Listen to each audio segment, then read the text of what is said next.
I've been working on my shit. Now get this work. Now get this work. Now get this work. Now get this work. Okay.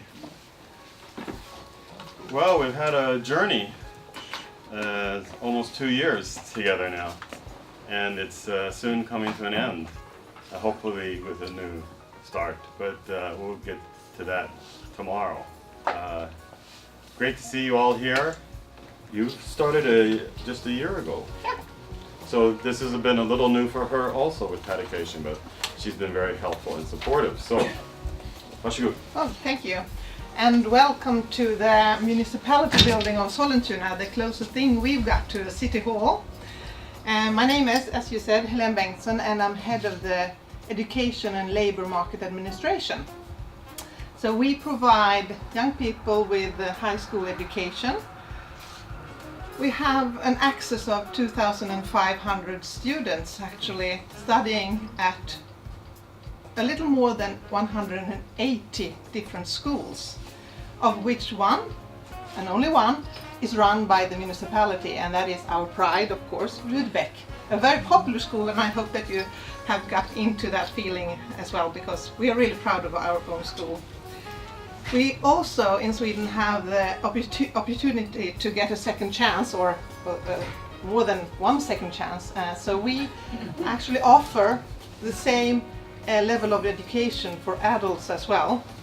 And for immigrants, we offer education in the Swedish language. So we have Swedish language courses for immigrants within our administration as well. For the labor market part, we give extra support for those furthest away from the labor market. We have a system with private providers of coaching services, and also we organize a lot of different kinds of on-the-job training and job evaluation. And I would say that this is a very short summary of our field of expertise, a very short one, but I'm here for questions, of course, and I will be, this is my office, so I will be here if you have any further questions for us. So with this very short introduction, I would like to leave the floor for our chair, Anders Morin. So you told the people here about the high level of Helene's language knowledge. Und ich möchte nur sagen, dass ich auch in Deutsch Ihnen willkommen, ich mit Ihnen willkommen in Deutsch auch. But I'm better to speak English, and that goes faster, so I go further with that. And I say that the main part of my working time, I work at the Confederation of Swedish Enterprise and economists there. And one of the big trends in economy that is going on today, and that will increase in strength, that is digitalization. That has had and will have an even stronger impact on industry, on services, on productivity, and on job creation, and possibly also on job polarization. So there's also a political strength in this question. So how societies manage to take the advantages of digitalization is of utmost importance.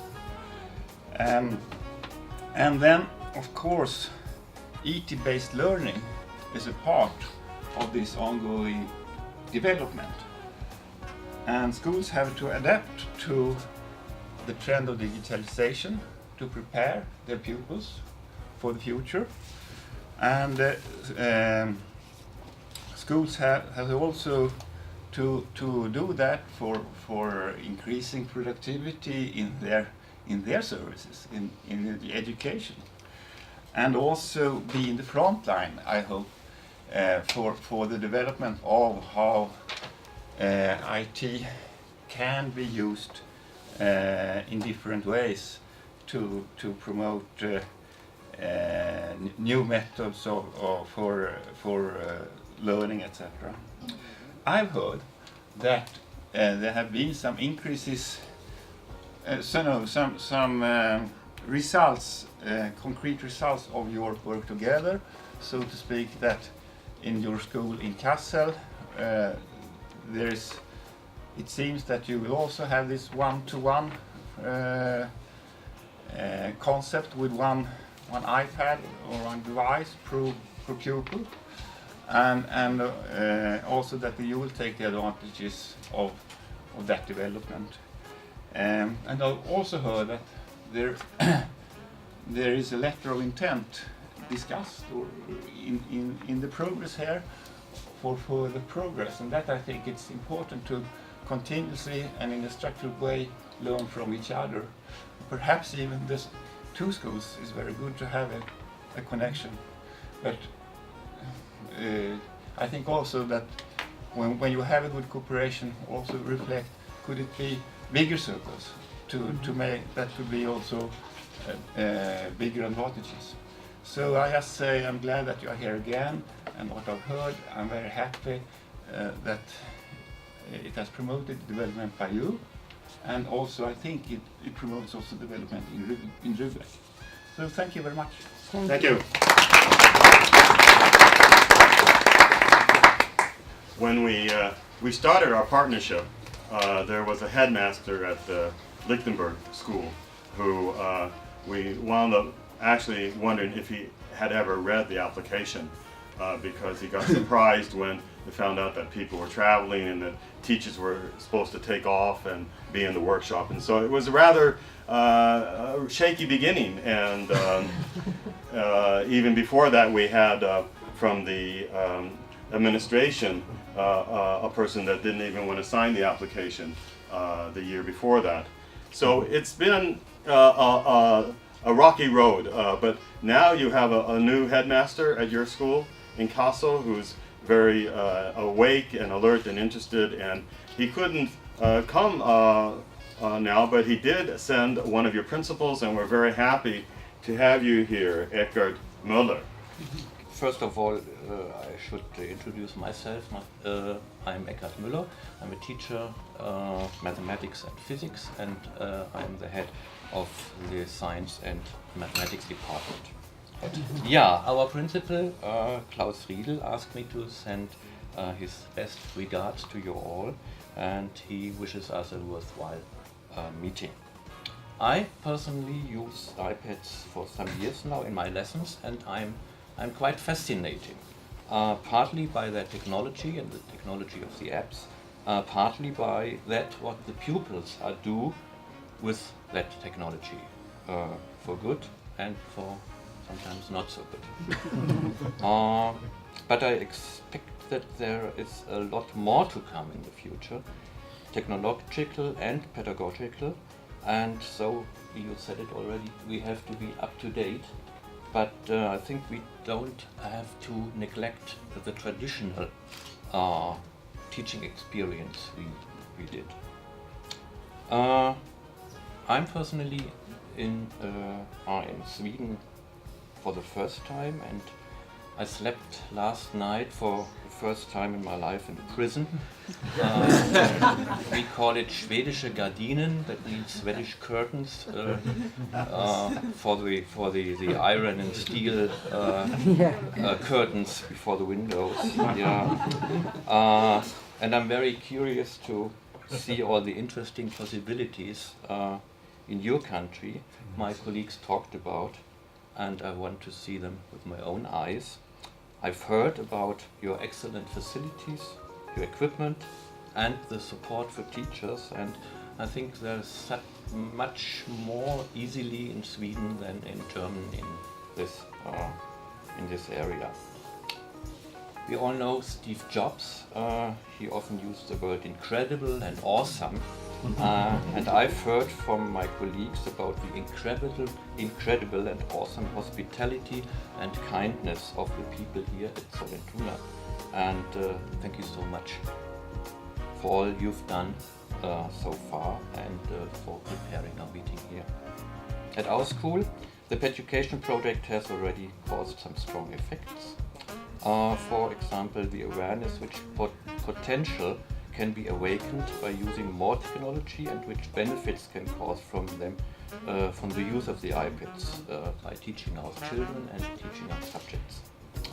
And you already mentioned it, the project rises the wish for a one-to-one solution in Kassel, and I'm very, very curious to learn about your experience and what you made, and the experience you made with your concept in the last month.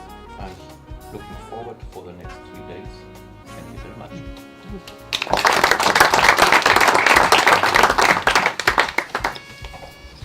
Well, I'm going to introduce my boss, Per. You also met him a year ago, and I also want to say, if you remember when we had we found out that the decision was made that we would have iPads for everyone in our school.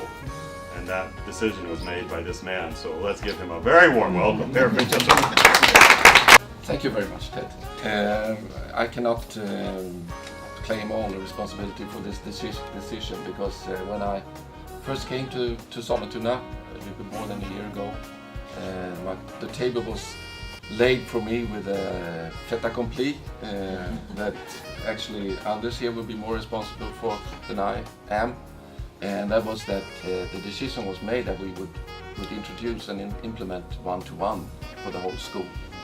But they gave me the task to decide what kind of equipment and to implement it also. And this was actually rather tough because I started in February and they made the decision that this has to be implemented by the end of December. And out of my experience, that's a very short time to implement such a big project in a school with almost 2,000 students, 200 teachers, and we hadn't even decided what tool to use. And one of the other first things that appeared to me was the possibility to get to know Ted. First I thought, is this a lobbyist or is he a public relation person or who is he? But it turned out to be Ted Weisberg, and he started immediately to introduce me to the Paducation project, and I also then realized that, oh, good timing, that we were working with one of those possible tools in a collaboration way with your school from Kassel. And and he also told me that you don't have to be attending all our workshops because we will make films for you, so you can look at them afterwards. And so I have some of them anyway.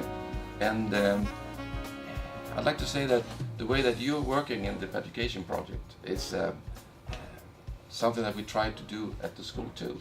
You know, you try things, you share your experience, you discuss what you've reached and what was good, what was bad, and that's actually the core in our way of trying to implement this. I wouldn't call it a project because it's something that would never end, but it's to implement it, to start using it as a project anyway. So, how come that we decided to use an e-book reader like iPad? Well, we started actually with discussing very wide. Would it be a personal computer, or would it be a Chromebook, or would it be an e-book reader, which then turned out to be the iPad. I had a lot of discussions, and I really tried to. I met this was rather negative work because I tried to get everybody to tell me what they thought was wrong with one solution. Because I had a lot of ideas that this is wrong with the iPad, this is wrong with you can't do this, you can't do that. So with all these questions, every question, we went all the way down to find out, is there any truth in this? What does experience say? And there were positive things with all solutions. We decided not to have the personal computer rather early, but Chromebook and an e-book reader, that was what we were discussing. And it was obvious after a while that there were positive things and negative things with both. And I realized that, well, it's just a race like this between those two solutions. The one things that Chromebook can do now, iPad can't do. In a way, in a year it will be different, and then another year it would visit. So I decided to just look at what do we have right now.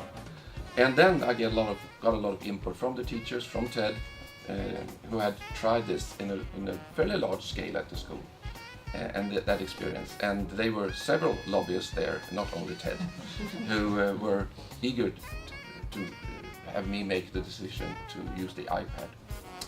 But finally, we came down to that. I thought this was the most, at that time, the most creative tool that we could use, because it was easy to handle. It was easy to use in different ways. It was easy to film, to take pictures. And actually that was what made the decision. So I'm glad that we had been able to try it through this Paducation project and other places in school too. Now I know that this Paducation project is coming to an end, and all projects do, hopefully. And but what I hope is that we will keep something that is even more important than just using a tool, and that's the contact between teachers and other people from our schools, the network that comes with that.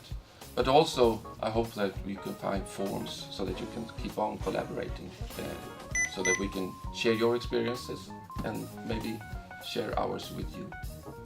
So with those words, I would just like to say welcome again to Sweden for some of you, and for the first time for some of you. And I hope your stay will be a good one this time too. Thank you. Thank you. So, without further ado, we're going to hear from the Lichtenberg School. What's been going on? So Paducation in Kassel, we had a very interesting time the last 3 months. There were two things happening. We had a big pedagogical conference with all teachers of our school, about 80 persons, and we tried to work in a one-to-one solution with the teachers. And we had a lot of themes that were discussed, from technical problems like how to save products from the iPad, or how to work with the iPad. We had two real beginners groups, teachers that haven't been working with the iPad, that don't work with the iPad before. And in the afternoon part, we discussed the special themes of these subjects. There were a math group, and a biology group, and a chemistry group, and a history group, and a politics group, and so on and so on. And each subject discovered possibilities. That was the title of the day, Discovering Possibilities. And it's very good. We discovered a lot of possibilities, and one thing that was very special is the German social project Digital Heroes. It's a group of the southern part of Hesse, where some people decided not to wait that cyber mobbing or something happens, but to work with the children. And we want to take part of this project and get a group of this in our school as well. So we have two teachers, Eva and another teacher from our school, that want to work with 8 students in the first year to get to know which problems can be there when you work in the internet and with media. And then the students work with the students. If there's someone who is in trouble, he does not have to ask a teacher or his parents. He can go to other students that know very well what they should do now with the problems. So our next steps. We thought about new ways of teacher training, because that's what we got by the Paducation project. That feels very well. It's very good feeling to learn one from another, and vice versa. So this might be the idea of teacher training for our school in the next year. And Eckert said it already, we're on the way to a special German one-to-one solution. It's not that easy like in Sweden. If we want to have a one-to-one solution, we have to finance it by the parents. We have to get the parents into the project and ask for the money, because we don't get money from the authorities. That's no way to think about. So we would like to start in 1 or 2 years with some classes with one-to-one, and then increase with other grades and more classes in one grade.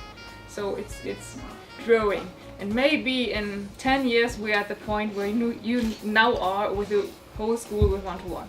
But we are very interested in getting to know how does it feel with one-to-one, and what are the problems that are coming up, and what are the benefits you get of it. Because we know there are a lot of benefits by the possibility of one-to-one, and we want to give this information and this idea to our colleagues at the next school. And that's what happened and what might happen in the next month. And so that's from Kassel. Great. A very short presentation. Fine. Thank you. Thank you. I certainly reacted to one thing you said, that it's so easy in Sweden.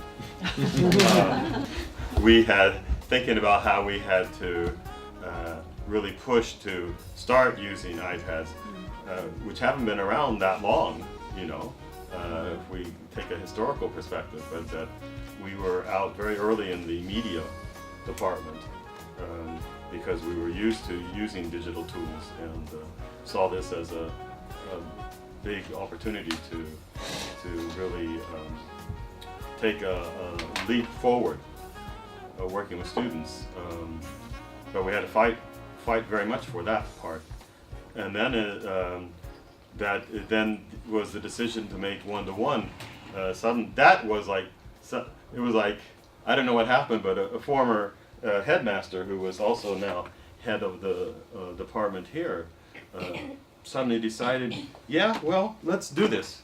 And then everyone else had to catch up. But it is true that financially we decide over our own budgets, and you don't, and which we still find always very amazing.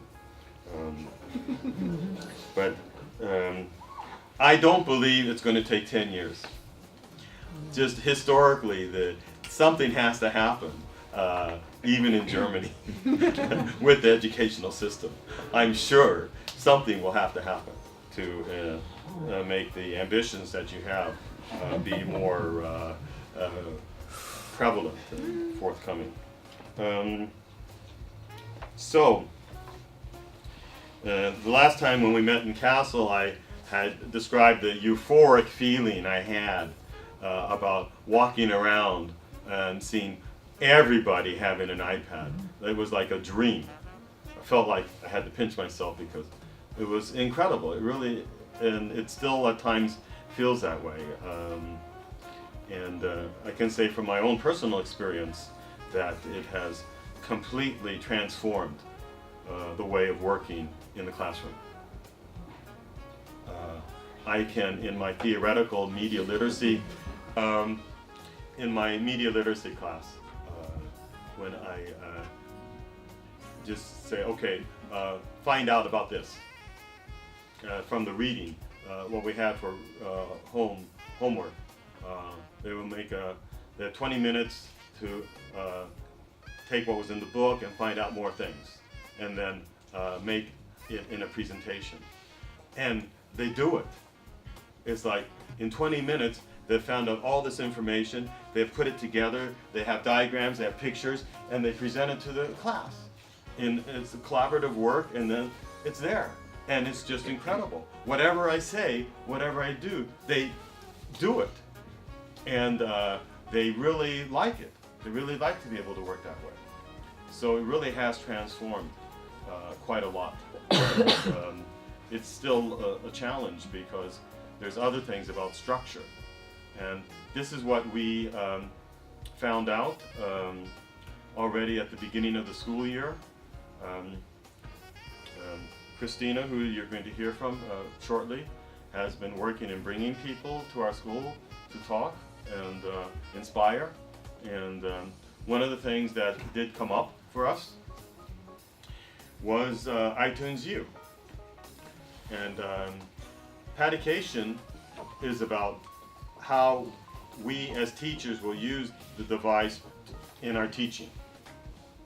And when we were told of experiences in Great Britain with this work, it felt like the missing link has now appeared. How we can use iPads in a very structured way in how we teach our courses to transform them. And we've a number of teachers in our group have started on their own to work with this.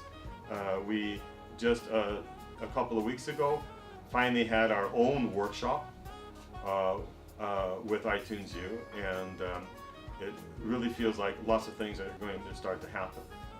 And I wanted to ask Pernilla, who's been working quite a lot with this on her own initiative, to tell us a little about how that's been going for her. I think that's the main thing with iTunes U, aside from the structure for students, that you are very able to collaborate, to have peer collaboration, and also that you have the structure that you have with iTunes U also begin to perhaps redefine what a learning environment is. Because of this structure, you can also really use the digital world and think about things differently. You don't have to go outside of the environment. Mm-hmm. Everything is in there.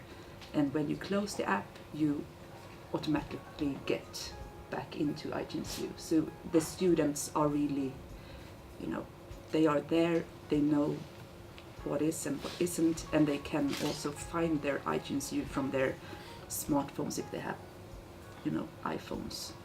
And most of our students do have iPhones, so they always have their classroom with them in their pockets, which is quite good.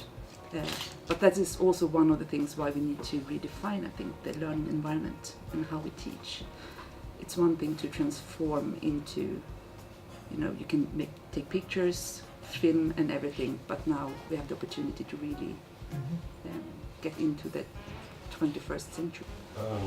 To be perfectly honest, we are several different platforms are being tried out in our school. Where there's been a lot being promotion about Google. We use Google Drive a lot and Google Classroom. So we've actually been we've had to push a little for this. It's not been the self-evident platform to work with, but after our workshop now, we're going to, which we filmed, we're going to also spread that more. I can see I should not put the screen on while I'm still talking, but okay.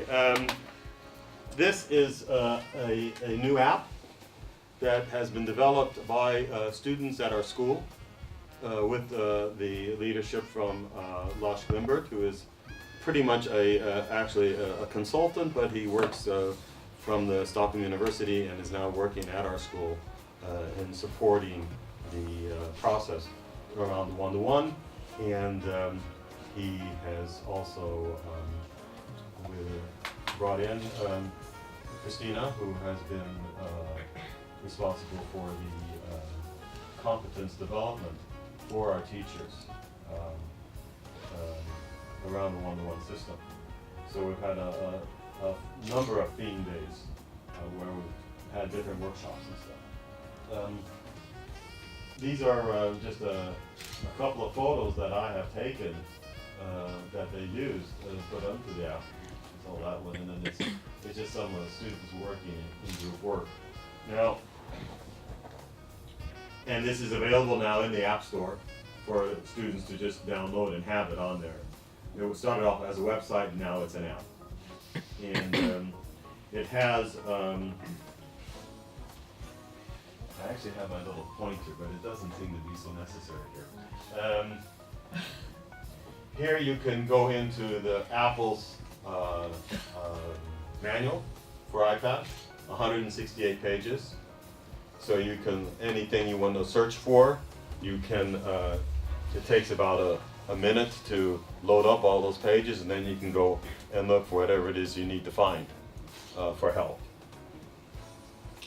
And then there is instructions about how to get started, how to set up certain things. And believe me, I've had students who have gone almost through the whole school year, and there's certain things they haven't done in their iPad, which is amazing, but true. Now at least we can, instead of just hitting them on the head or yelling, say, go to the app, check it out, and get it done. Okay. And here, take a look here in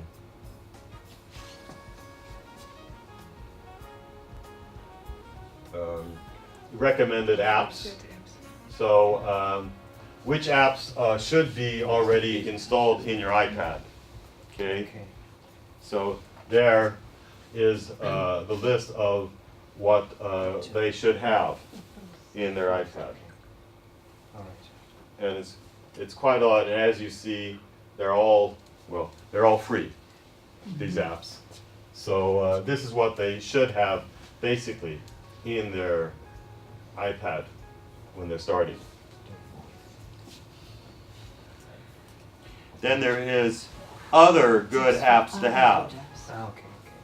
Okay. So here are other apps that are, some of them cost to buy, but most of them are also free. And it also about what functions they have. So this is this app has just now recently been introduced, and so what it means, like for when we start in the fall, we're going to be at a completely different starting point than where we were this fall when we first began, and it's quite a lot of progress, I must say, and even for not just our group but other teachers who have been coming and discovering about uses and things to do, uses that we haven't even thought about, that people are discovering themselves. And that's part of what has been so good, like what Paris said about the iPad is creative, is that you can on your own discover things and things to do with it. So it's been very good, this. And then there's other school apps at how to get started with Google Drive, how to get these the free apps on Apple, what you need to do. So it's like it's all there. So it's like I don't want to say idiot proof, but it's like.